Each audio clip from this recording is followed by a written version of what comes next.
My understanding of civil liberties is that it is the constraints that we have placed on the government in terms of how the government can and cannot exercise its power. It's not a side issue, it's not secondary, it's not ancillary to who we are, it's absolutely central. And the way that you can know that is if you look at what the founders talked about and debated and thought most about when they formed the country that we now call the United States. They didn't talk all that much about economic policy or the distribution of resources or tax issues or what the capital gains rate ought to be. They talked a little bit about that, they cared about that, that was of interest to them, but the thing that really preoccupied them, that engulfed their interest, that really commanded their attention far more than anything else, was what this list would be. What would the list be of things that the government was prohibited from doing? If you were to say to most people, do you have a pretty good idea of what terrorism is? I think most people would say, oh yeah, I mean, that's terrorism. I mean, that's a super easy term to understand. I mean, everybody knows what that means. In order for there to be a term that has clarity, you have to be able to say what it is that it means and to be able to point to consistent applications. Terrorism is a term for which there is no such definition that gets consistently applied.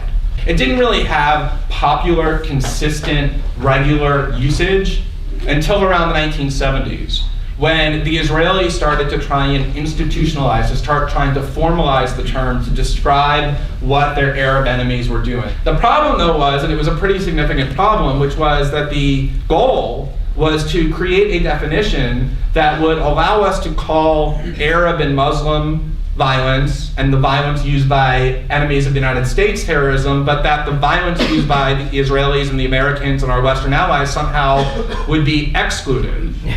And it's really hard to do that when the acts are absolutely identical.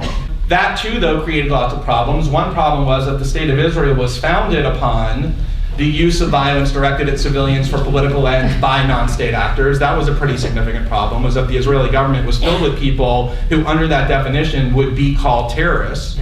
But then what happened was there were conflicts that broke out, such as the Iraq-Iran war, where we decided that we actually wanted to give arms and money to Iraq. And the problem was Iraq was on the list of state-sponsored terrorism, and the United States law prohibited any aid from going to this state. And that was a pretty big problem too. And so we just took Iraq off the list one day. And so what you see is this extraordinarily inconsistent use of this term. It is clearly a term that simply means whatever the wielders of the term want it to mean, whatever it is in their interest for that term to mean at any given moment, which is another way of saying it's a completely meaningless term. It's basically a term designed to provoke emotions, to shut down rational faculties, and to disseminate propaganda.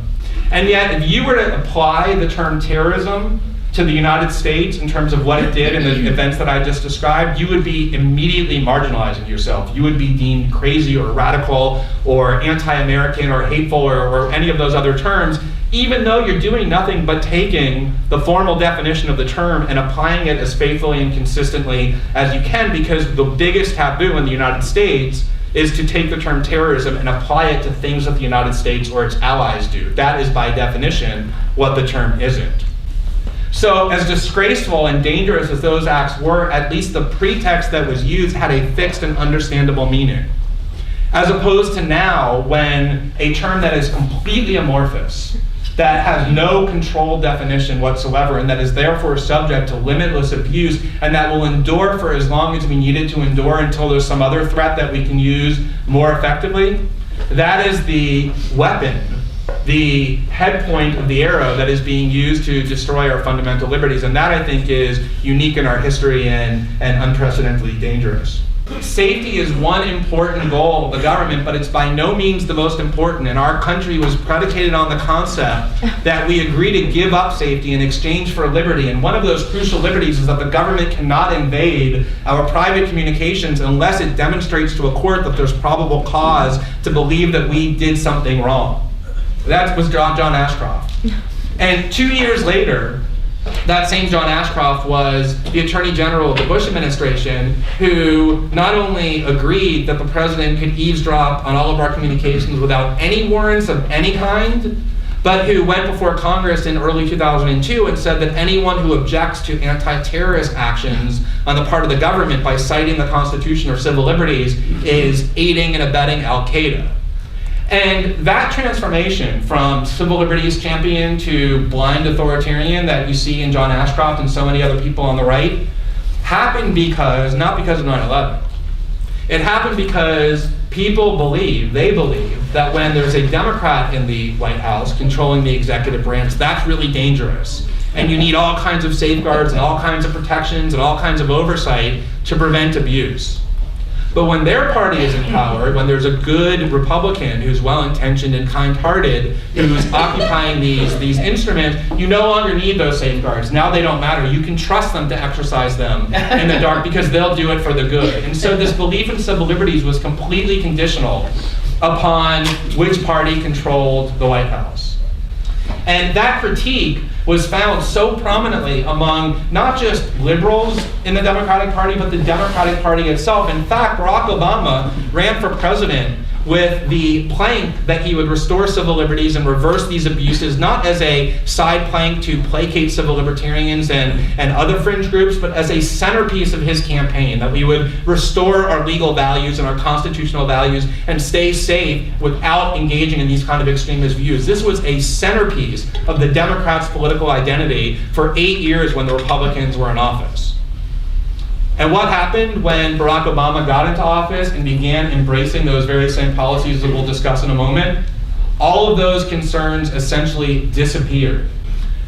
First of all, there is no such thing as a magnanimous leader who is immune from the temptations to abuse power. That does not exist.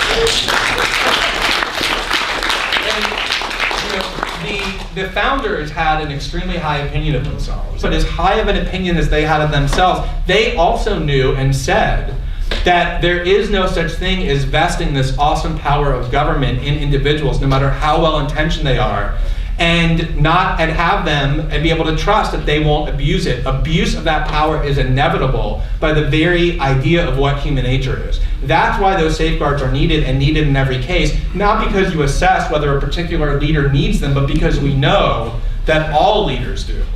And so if you ever hear anybody saying, well, I'm less concerned now because I like this person in power than I was when that other person was in power, that is a distortion of the very idea of civil liberties. Anyone who thinks that way is inevitably giving birth to massive, massive abuses of power.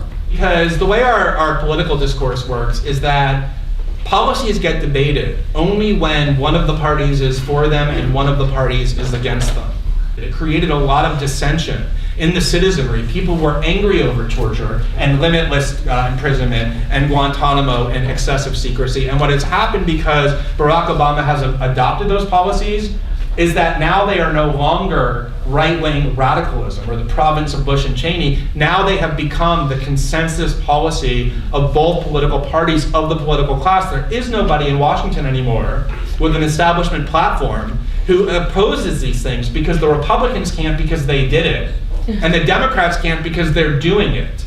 Unlike other threats, where we weigh the cost and benefits of measures that we can use to deal with them, that there is no cost and benefit analysis, that there are no limits on our resources, on our morality, on our ethics, on our law, when it comes to how we can respond to terrorism. That this threat is so gargantuan, so existential, so frightening, that anything and everything is justified and justifiable. Everything is overwhelmed by the considerations of fear that terrorism invokes. And to tie it with my original point, what is most disturbing about that is that terrorism doesn't actually mean anything. It means whatever the people who are seizing those powers want it to mean. And that's what gives them limitless authority to expand their own powers well beyond what the Constitution ever intended them to have. And that was something that Bush and Cheney conceived of and implemented, and that Barack Obama has entrenched and in many ways